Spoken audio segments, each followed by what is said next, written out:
लाख विद्यार्थ्यांचं आयुष्य उद्ध्वस्त केलंय आणि ते शिक्षण व्यवस्था कुठेतरी सुधारावी म्हणून सोनम वांगचुक सर आणि अभिजित दिपके सर आंदोलन करत आहेत। त्या सोनम वांगचुक सरांचं शांततापूर्ण सत्याग्रह पद्धतीनं सुरू असलेलं आंदोलन शासनानं दडपण्याचं काम केलंय, त्याला देशभरातून विरोध होतोय। आज पुण्यामध्ये आम्ही हजारोच्या संख्येनं जमलेलो आहोत आणि आमची एकच मागणी आहे, धर्मेंद्र प्रधानाचा राजीनामा झाला पाहिजे। शिक्षण व्यवस्थेमधला जो भ्रष्टाचार आहे तो थांबला पाहिजे। तुम्ही पाहू शकता महाराष्ट्रामध्ये टीईटी पेपरमध्ये घोटाळा झाला, पोलीस भरतीमध्ये घोटाळा झाला, नीटचा पेपर फुटला, म्हणजे डॉक्टर व्हायचं घोटाळे करा, पोलीस व्हायचं घोटाळे करा, शिक्षक व्हायचं घोटाळे करा। आणि पूर्ण शिक्षण व्यवस्था सडलेली आहे आणि या सडलेल्या शिक्षण व्यवस्थेमध्ये परिवर्तन करण्यासाठी आज हजारोच्या संख्येने ह्या तरुण नागरिक इथं जमलेले आहेत।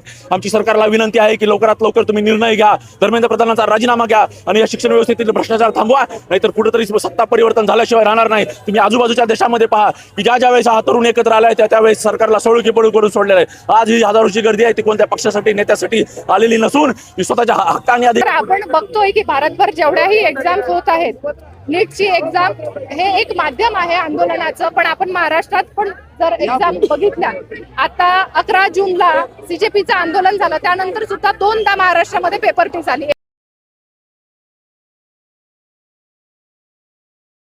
कुठला। तर आमची इथे एकच मागणी आहे की सुरुवातीपासून स्वातंत्र्यपूर्व काळात जी भारताची अवस्था होती, लोकांना शिक्षण नव्हतं, शिक्षणापासून लोक वंचित होते आणि पुन्हा आज तीच अवस्था निर्माण करण्याचा प्रयत्न या शिक्षण विरोधी सरकार मार्फत करण्यात येत आहे।